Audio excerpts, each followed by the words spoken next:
झाबुआ जिले के पेटलावद विधानसभा के अंतर्गत ग्रामीण क्षेत्रों में स्वामित्व योजना को लेकर हो रहे ड्रोन सर्वे में आबादी क्षेत्र में खुली पड़ी निजी भूमि को शासकीय बताने के बाद ग्रामीणों में असंतोष के स्वर उभर रहे हैं। इस मामले को लेकर ग्राम पंचायत रायपुरिया के निवासी पेटलावद में तहसीलदार और एसडीएम के पास पहुंचे और शिकायत दर्ज करवाई कि उनके खून पसीने से बनाई संपत्ति को शासकीय बताया जा रहा है। आपको बता दें कि शिकायत लेकर पहुंचे ग्रामीणों ने बताया कि स्वामित्व योजना में ड्रोन के माध्यम से सर्वे किया गया था। छत, चद्दर, शेड से कवर जगह को हमारे नाम से कर दी गई, लेकिन बाड़े या मकान के पास रिक्त पड़ी भूमि को शासकीय बता दिया गया, जबकि वह जमीन उन्होंने रजिस्ट्री के माध्यम से खरीदी है। ग्रामीणों ने इस तरह की कार्रवाई पर रोक लगाने की मांग की है। हमारी 2019 में रजिस्ट्री हुई थी और वहाँ पर हम हमारे कृषि उपकरण रखते थे। अतः पिछले साल कुछ आंधी तूफान होने के कारण वहाँ पर चद्दर शेड था, वो टूट गया था। हमने उसको बनाने के लिए वहाँ पे हमने बनाना चाहा, पर अभी पटवारी साहब से हमने पूछा तो वहाँ पे उसे रिक्त बताई तो 2019 में उसकी हमारी रजिस्ट्री हुई थी। अतः अब हम बनाएंगे तो तहसीलदार साहब से भी हमने आवेदन दिया, तो उनका ये कहना है आप बनाओगे तो वो सरकारी ज़मीन होगी। अब सरकारी ज़मीन होगी, हमारे पिताजी ने वो खरीदी ज़मीन और वहाँ पे हमने कृषि उपकरण के लिए बनाना चाहते तो हम बना नहीं सकते उसको। और उसी कड़ी में हम एसडीएम मैडम के पास आए, उन्होंने आश्वासन दिया है हम मौका मुआयना करेंगे और उसके बाद जो भी उपयुक्त निर्णय होगा हम देंगे। 2019 में मैंने एक जगह रायपुरिया में खरीदी थी। वहाँ पे जो मेरी जगह है उस पे मेरा अधिकार था। मेरी एक दुकान है, पीछे मेरा घर है और 5000 स्क्वायर फीट मेरे पास खुली जगह है वहाँ पे।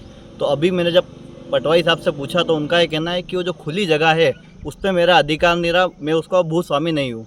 तो मेरी पटवारी साहब से मैंने पूछा कि इसके आपत्ति में आप लो। पटवारी साहब ने आपत्ति लेने से मना करा।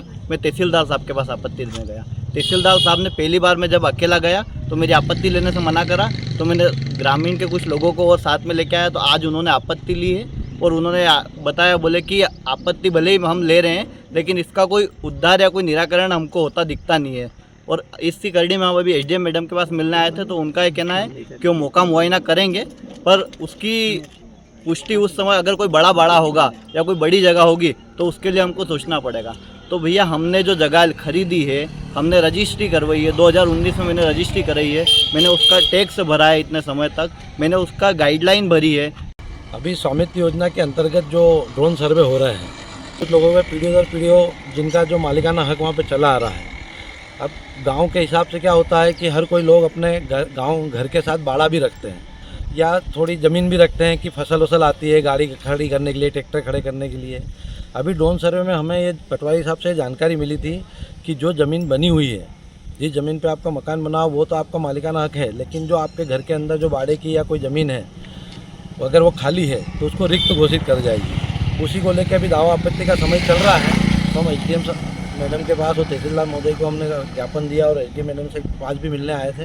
हमने उनसे पूछा कि मैडम अगर हमारा मकान ऐसा है जो शुरू से पूरी से बाउंड्री वाल युक्त है, इसके आने जाने का वहाँ कोई रास्ता ही नहीं है, सिर्फ वहाँ जाने का मेरा ही घर है या ये दूसरे भी लोग हैं जिनके भी प्लाट ऐसे हैं जहाँ पे आने जाने की कोई जगह ही नहीं है, रजिस्टर्ड भी है और जो पुराने पंजीगत रजिस्टर में चढ़े हुए जो भूमि है वो शुरू से चली आई। देश जब से आज़ाद हुआ है, आबादी की भूमि का देख रेख ग्राम पंचायत करती है। अब कुछ अधिकारी कहते हैं कि उसकी रजिस्ट्री कैसे हो गई, लोगों ने पहले रजिस्ट्री कैसे करा ली।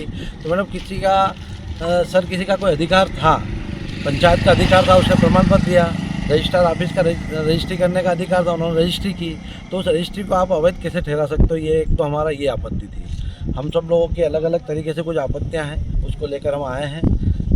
मैडम ने, तहसीलदार सर ने कुछ आश्वासन तो दिया है कि हम आके देखेंगे, लेकिन वो कह रही है कि अगर कोई बड़ा है तो हम उसको निजी कैसे बता सकते हैं। तो मेरा ये कहना है कि जो पुश्तैनी ज़मीन शुरू से चली आ रही है किसी की, जिस पे शुरू से अधिकार है और जो बाउंड्री से पूरा युक्त है, पंचायत में उसका पंजीकरण वो दर्ज है, तो उसको अगर अधिकार नहीं मिलेगा तो फिर स्वामित्व योजना का क्या मतलब है, फिर किसको अधिकार मिलेगा।